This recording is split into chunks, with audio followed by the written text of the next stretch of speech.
Hello and welcome to Get It Started, Get It Done, the Banyan Security podcast covering the security industry and beyond. In this episode, our host and Banyan's Chief Security Officer, Den Jones, speaks with Ken, Tech Lead at Adobe, and Neeha, an Information Security Engineer at Cisco. Den, Ken, and Neeha all went to the Defcon hacking conference in Las Vegas. Listen as they discuss what makes Defcon uniquely open and rewarding among security conferences.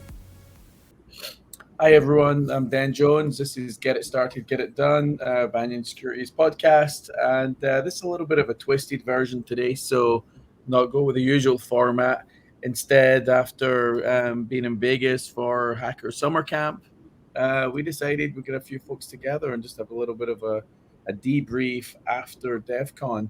And this is a nice little conversation because basically we've got someone who's been around the industry for a long time, has a beard and long hair and man bun, and then someone who's new to the business, being an intern early in career and all excited to go to DEFCON. So let's me first of all have everyone introduce themselves. Ken, why don't you go first? Yeah, I'm Ken Portie, I'm tech lead at Adobe, and I think I've been going since DEFCON 22. Nice. Awesome. And Neeha. Yeah. Hi, I'm Neeha. I'm an information security engineer on the enterprise security intelligence team at Cisco. I was an intern before, now I'm full-time, and this is my first DEFCON that I attended, being early in career. So Awesome. So let's start there, Neeha. So first ever DEFCON. Why did you pick DEFCON, and what did you hope to get out of it? Yeah, so I first, like, one of my coworkers mentioned it, and then I started doing some of my own research into security conferences because summer is like the time where everyone's going to those. And I ended up going with DEFCON because, based off the forums that I read and everything, it seemed very different from a lot of the security conferences. It was very hands-on, and I saw the community online, and everyone seemed like just excited to go there. There's a lot of different challenges you could be part of, just different hands-on workshops. So I thought that was the most that I was gonna be more engaged in a conference, kind of getting to do the activities rather than just being, a listener.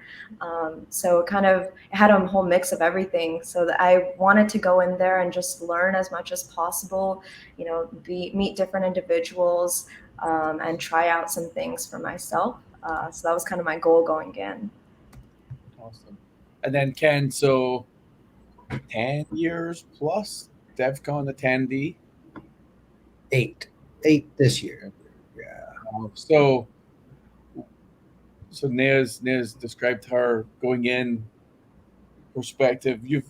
You've gone back time and time again now. So what is it that makes you want to go back each year? I think for me, since the first time I attended,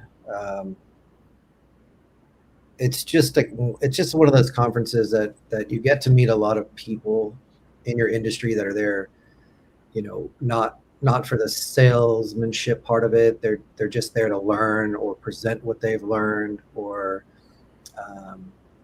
just meet people that are like-minded. And I think it's such an open community that everybody, in my opinion, whether it's your first time or your 100th time or whatever, 30th time, you get a sense of community. And so now you just go back, right? And you learn something. It invigorates me every year when I go there and gets me excited again.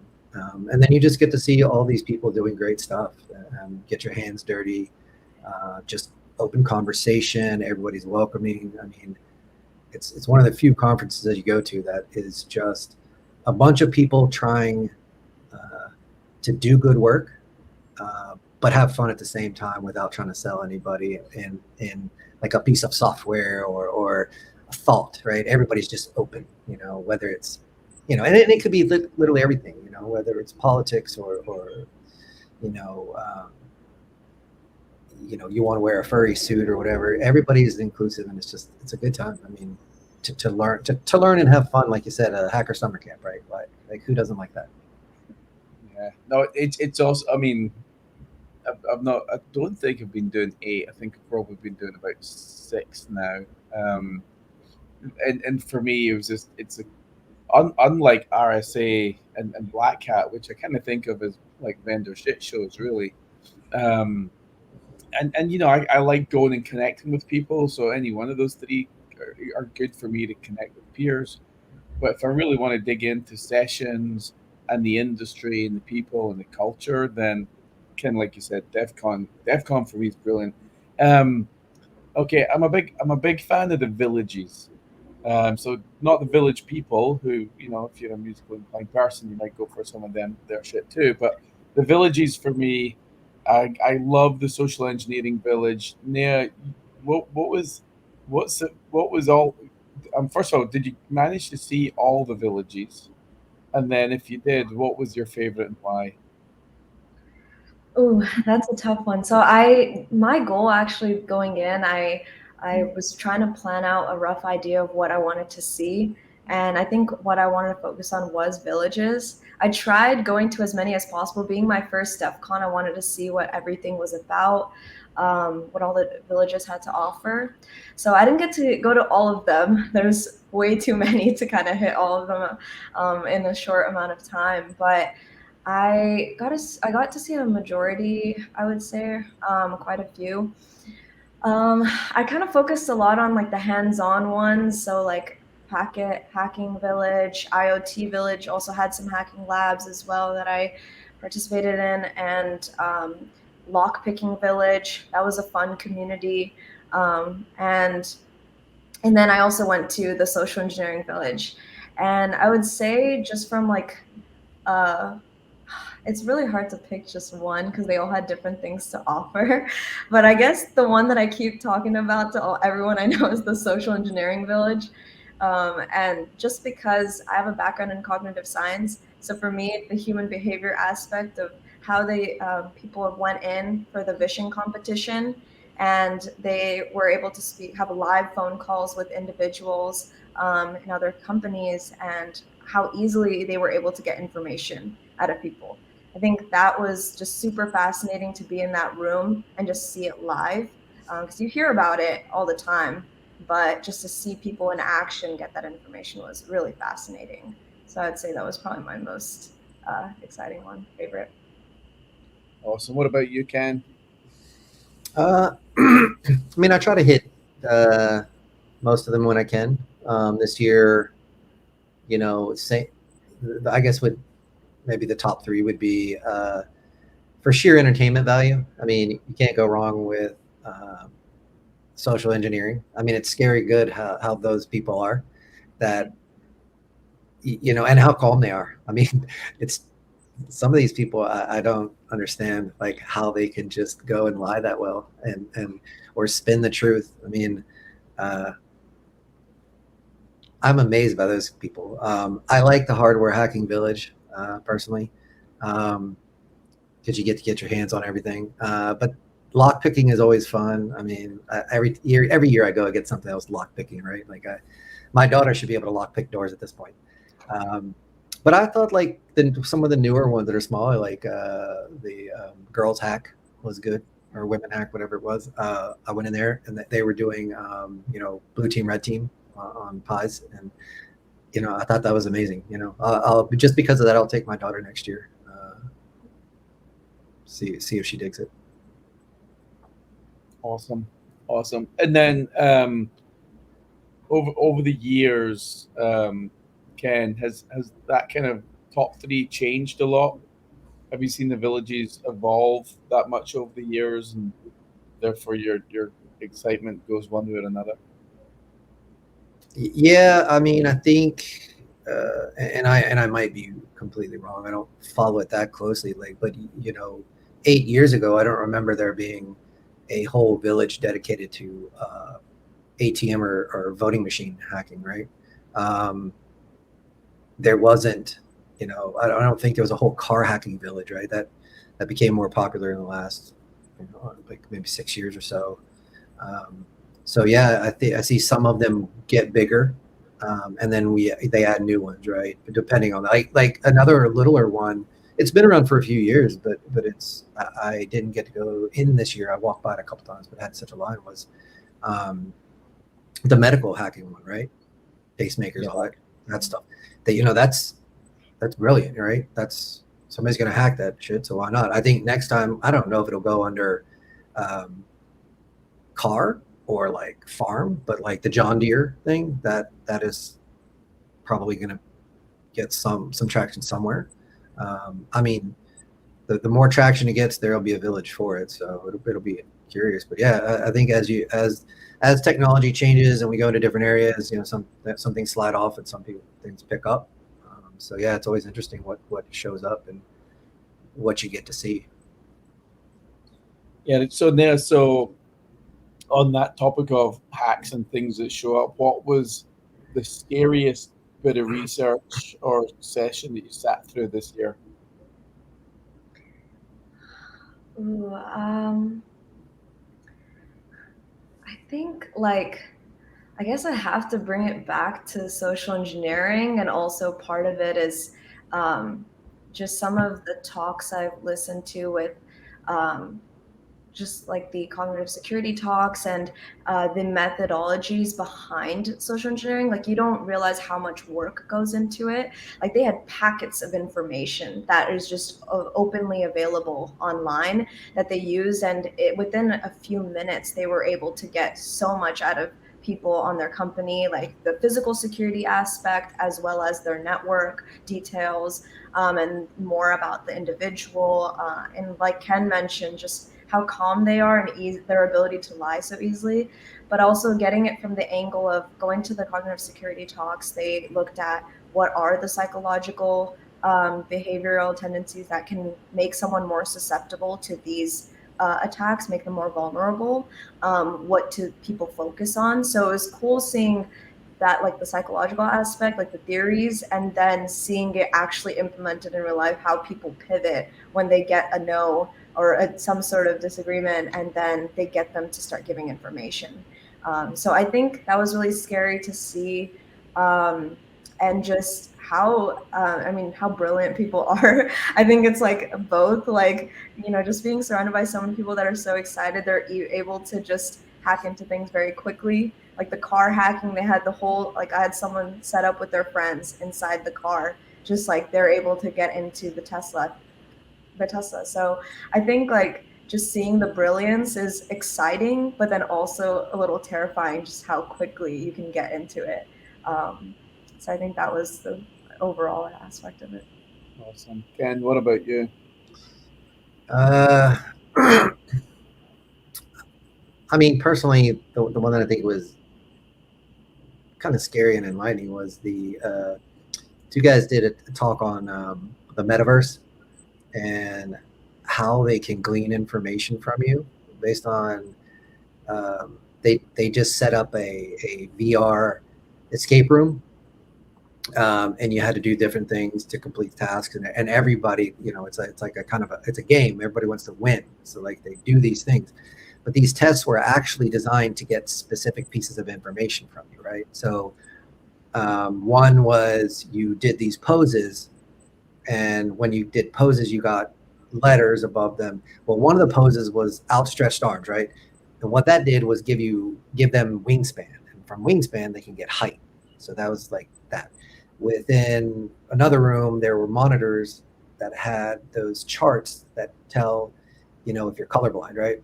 And so they had letters in those, and if you could read them, then you would know, and you could put the letters in, and you get some stuff. But if somebody went through and didn't see that, then they knew that person was colorblind.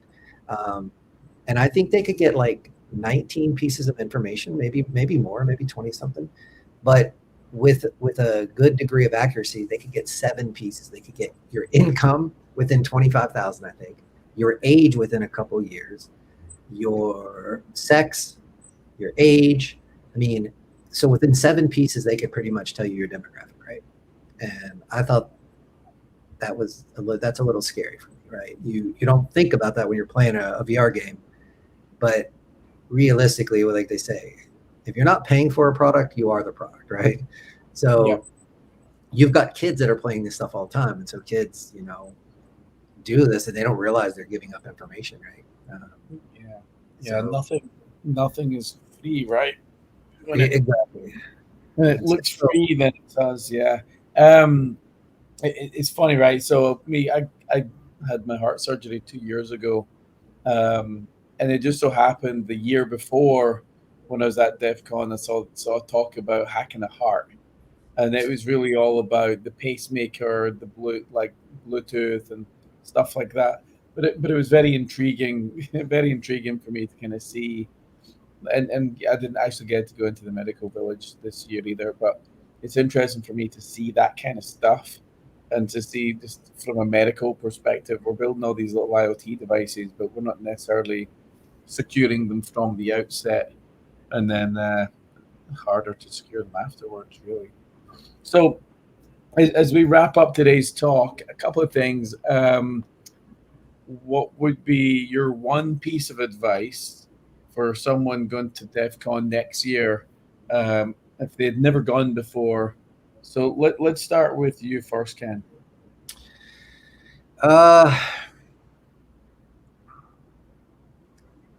would say, to echo, there was a lady that gave a thing off Dark Tangents intro talk, or one of the panelists, I don't know, said, look to your right and look to your left. Don't be afraid to talk to anybody, right? Don't stick with just your people, your friends, your coworkers.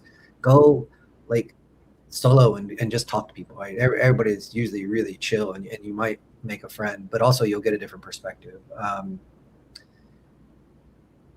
Two, please, for the love of God, wear some deodorant.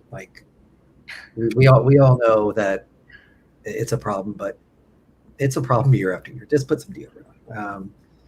And I think just go and with the mentality of having fun, and go to talks that are in your area, but go do stuff that's not, I don't do hardware for a living, but it's fun, right? And then you get a different perspective, and it gets you churning in a different direction. So try something new, do something different, wear deodorant, talk to everybody.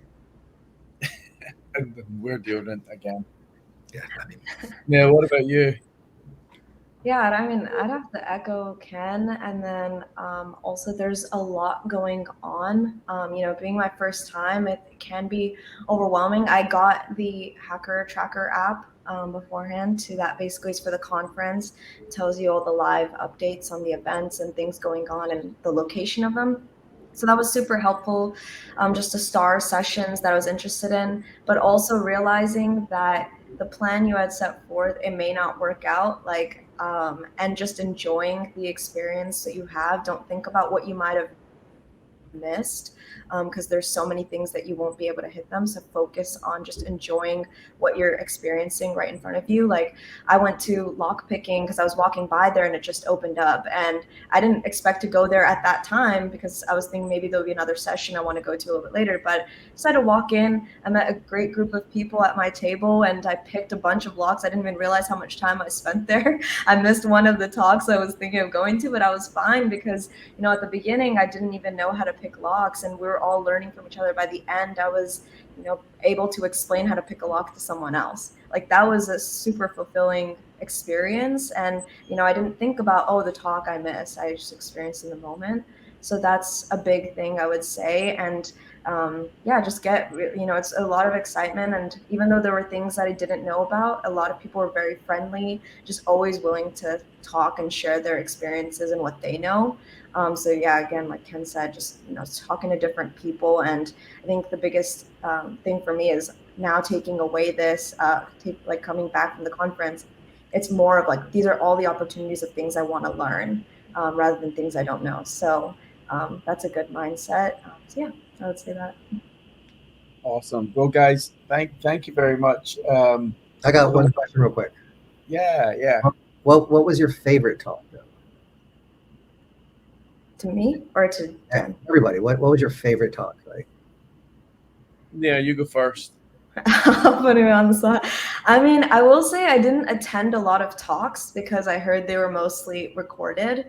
So I think the few I just kind of stopped by the cognitive security talks, but I spent a lot of times just kind of going around the villages and trying things hands on.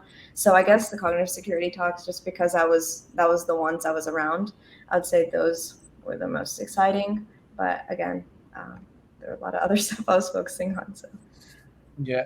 And, What about for me, it wasn't the talk; it was more just one of the sessions in the social village, and watching women go through and just royally like get every bit of information she ever asked for. It was almost like she could get this person's grandchildren's names off him if she wanted. So not a talk, but yeah, love that side of it. Yeah, I think mine was, I think Dan, you and I talked about this. This is personal, but there was a guy out of Israel that gave a talk about scalper bots and why we can't get shoes and Xbox and PlayStation and GPUs, right? But the level of sophistication and the depth that he gave the talk, I always knew about the bots, right? Everybody knows about them, but his description and his telling, it's a much more complex thing at the top end than I have ever realized. I mean, it's these guys are scary good at that, and there aren't that many that are at that top level, but they're like the best of the best, and that's why things. But it was I was like, oh shit, that's why I can't get any pair of shoes, right? Or an Xbox. It's like, damn those people. So that was one of my favorite ones, because I was like, now how do you go and use that knowledge to be able to get something like a shoes or Xbox? Now that you know how they're doing it, you want to get those damn tickets. Yeah, I need to find those guys and be like, hey, how do I get you to help me do this, right? Or just for the love of God, just give me a 10.5 and a pair of Jordan 1s or something, right? Like, I'm not asking for the whole stock. Just throw me a pair, right. It's awesome. And then Neil, do you have a question for Ken or I? Oh, I guess what are something that you'd want to see at the next Defcon, maybe, or that you're the most excited for next year?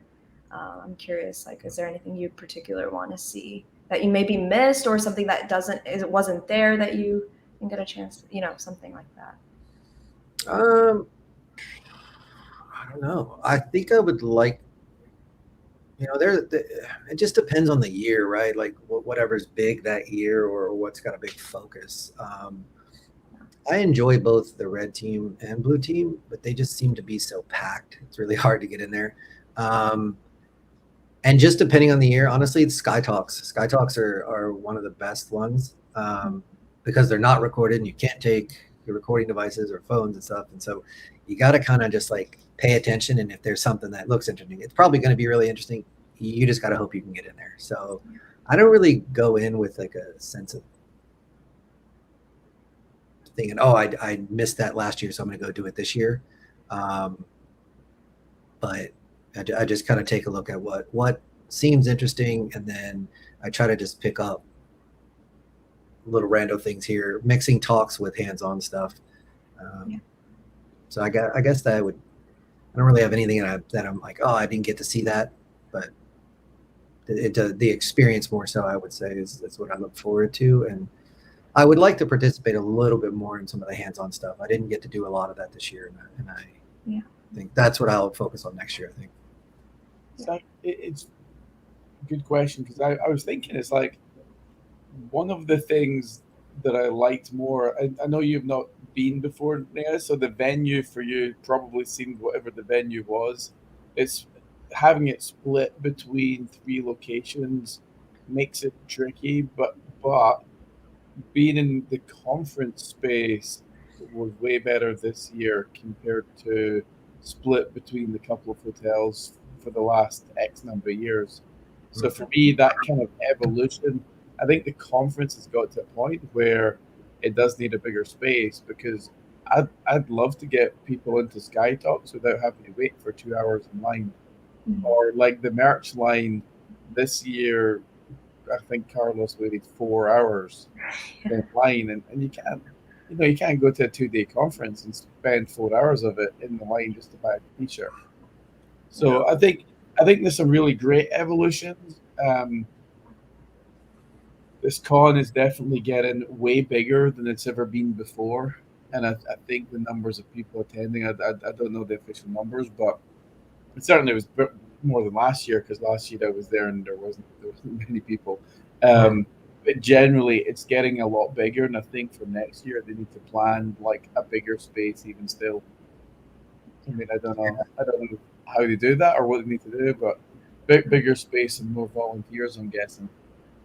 I think if they put you remember, like every other year it's been at Caesars, like that's a big space underneath. Mm-hmm. And if they did Caesars and the Caesar conference space, maybe that would be. I think Flamingo's just too like the everything's narrow and small, right? Yeah. Low ceilings, narrow hallways, little rooms. I don't know if it's just cheaper or whatever, but and I will have to say this year, the goons were much quieter than they normally are. Normally they're yelling and you don't cross them. They were a lot nicer this year, and I don't know if that's a good thing. I mean, I think show up lines here and there, right? And people walking in directions they shouldn't be. And normally they're like, "Fuck over there!" Like, right? This is the way. That is not the way. And they're like yelling, and you don't ever step out of line, right? Which makes things seamless. This year they're a little nicer. So yeah, but I wonder if the larger conference space enabled a lot of that, because there was more room to line up and it wasn't as cramped and stuff like that. Because some of those hallways, in Paris and Bally's were tiny, like you said, low ceilings, but tiny little hallways as well. They weren't large format. So you're trying to get like 1,000 people or 500 people from one room to another. That was always a pain in the ass. yeah. And but I think I think it was a way better conference. I love the little musical badge. I got Yeah. mine. Being a music guy, I don't know if I can add it to the arsenal of my synths yet and stuff, but so that's it. Nia's now got like wall art that she's able to No, yeah, I picked up a lot of they had like stickers and stuff people were making on their own. That's what I really liked about the community. Kind of people just brought their own things. Someone 3D printed their own little figurines, and it's all just different and unique. So each person had their own style of art. So I thought that was really cool. And I think for me, looking forward to next year is like, I think coming out of it, I did some hands-on stuff, but I really want to do more of the capture the flag type events and kind of follow the forums a little bit, because I ran into one guy who had a really cool like panda badge, like an animal. And I was like, hey, how did you get that badge? And it was towards the end of the conference, and he said, oh, so there's this one guy who posts and he makes his own challenges. And if you get 8 out of the 10 of the challenges, then you show him proof and he'll give you a badge for free. So I was like, that's really, really exciting. And that's something that's, adjacent to the conference, but not really like, with the conference. So I thought that was really cool. So I'm kind of looking forward to doing all of those, try to collect more of those badges and be part of those competitions. Maybe I'll try, if possible, looking into doing the social engineering phishing competition. I think it would be pretty fun to try that. But yeah, just getting a lot more hands-on. I think it's exciting. I came out of it. I'm like, now I'm just going on trying to learn everything. So I'm ready for next year even more. Yeah, the badge is a whole new thing, right? Like that's a whole subculture in itself, right? Like, let me see. I'll be right back. I think I got one. That's cool. You got one of the really old ones, Ken, right? Oh. Yeah, the badge culture, people afterwards on forums are like, what badges did you collect? And it's really cool. Yeah, I managed to get a few badges and stuff. And then quite often, I mean, I keep all my Defcon ones because those are cool. Yeah. The other conference badges tend to be pretty lame, There's a group that they're called Hack for Satan. That they sell badges every year, and this is one of the ones I got like 2 years ago. Whoa. But yeah, it's pretty dope. So it's like finding some of the ones like this. Yeah. It's pretty fun, right? You get all kinds, and then like like Steve, I think you met him, was hanging out with us. He bought a tour badge that actually solders into the main badge we had, and it lights it up. And so yeah, that's a whole, like, you see people with kind of crazy cool badges. And then next year, I don't know if you know the format. So this was digital. Next year will be analog. So it won't be a mechanical badge. It'll be something, analog. Like a couple years ago, Dan, it was a record, right? Oh yeah. Oh, okay, cool. Yeah, a little like 45 type thing. And so it's always cool, the formats too, right? And the amount of time people put into this stuff. Like you saw the video of the family making the badges and everything, and usually there's a badge challenge or a black badge challenge for this game, and so it's like, yeah, it's everything. Like there's like, I think the first year I went, I did that challenge. It was like the Lost Challenge, and I was awake 14 hours a day, and I didn't even attend the conference really. I was just trying to beat this stupid game, but I made some good friends, and I learned a shit ton of stuff. And that's a little community too, right? You find out early on there's a ton of people in the very first few hours or day that do it, and then they trickle out, and then there's a core group of people that are just like working on this thing. But like I said, I couldn't attend any talks or anything because I was working on a damn thing every waking moment. But yeah, it's easy to get sucked in. I noticed that a lot, especially for the hands-on stuff. Once you're in, like, you don't realize I have to keep track sometimes of the time. I'm like, oh wait, I want to go check all these other things out, and sometimes you just zone in. But I'm excited for that, since my first one I wanted to kind of explore more. I think next year I want to focus a bit more attention on a few and just do the challenges. I think that's exciting for me. yeah. Hey, Dan, are you going to DJ next year? I've still never looked into it. I've never thought about that. But we did pass. There was one DJ, and I think it was the Chill Out Zone, Ken, right? And the music was soft and just mellow and stuff. But this guy was on stage rocking like he was Prince or Elvis, It was pretty funny because I'm like, his head movement didn't match the music. Yeah, I wonder if he was mixing for later, but yeah, I was like, wow. But that's another thing that I overlook sometimes is the music, right? It sets the vibe for whatever the room is, and the chill out one is always pretty on point, right? There's like ones near the hallway as you enter Caesar's Forum, and there's those people DJing as well, and it just kind of gets you pumped up. Yeah. They were solid DJs, I would have to say. It was really nice touch, and I think also attendees, like you were saying, you can wear whatever. I think it was really cool that people just kind of showed off their creativity. And like some people, because masks are required, so they wore like gas masks with like LEDs, or just like the way they just decided to style it was very fun. That makes this conference pretty unique. It's not just, people are just having fun while learning. I think that was cool. Yeah. I think that's really good. I mean, I saw everything from like somebody that was 6'4" and like dominatrix type stuff, and then furries to just in like a mask that was like a helmet. You get that's a great thing. You get everybody, right? And so like my daughter's dressed little kind of anime weird emo style type thing. That's like par for the course there, right? Not even remotely where somebody's like, that's a little bit out of the fair, but I guess somebody like me just dresses in plain shorts and t-shirts, I'm probably the odd guy out. So I turn up and I'm almost like, they'll probably think I'm a fad. Right. You're right. I know, people look really cool. Polo shirt. Right. If I didn't have the long hair and beard, it'd probably be the same, right? Yeah. It's like a disguise. It's cool. People don't really care what your background is or anything like that. No one really cares to ask. They're just like, hey, what are you doing right now? And like, they just want to learn from you. And there's just no, at least from what I experienced, like people just didn't have that, guardrails up or that ego.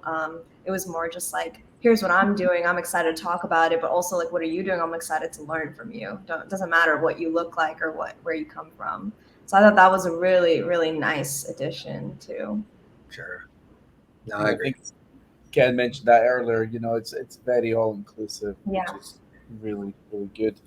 I'm going to wrap up with one question each. Did you manage to go to any of the evening parties? And if so, what was your favorite? I'll let you go first. Okay. I didn't manage to go to a lot except for the opening mixer. I went to that the first night because I had just came in to Vegas and I was, figuring out like how to, I went to the conference area and I was exploring. I'd met some guys who helped me figure out how to get to the conference from my hotel. It was a little bit far away. So, I hung out. There was, people just jamming to the music, the LED lights. That was a great welcome to the conference because you just knew it wasn't like, it was just so much more chill and open compared to, it wasn't like any sort of stuck up thing. It was all about music and just partying a bit. And that was a great opener. So I really, really enjoyed that a lot. I did go to some of them. After 8 years, you kind of know which ones to show up to, or which ones to stay away from. But I don't know. I don't think I went to as many this year as I normally would. But yeah, I think we had some good times, and whether it's you go to the parties or you just go out with colleagues or former colleagues to catch up over drinks. Those are fun. I did miss Hacker Jeopardy, and I would have liked to gone to that because that's always fun. So hopefully I'll make that next year. But I always forget about some of the other ones.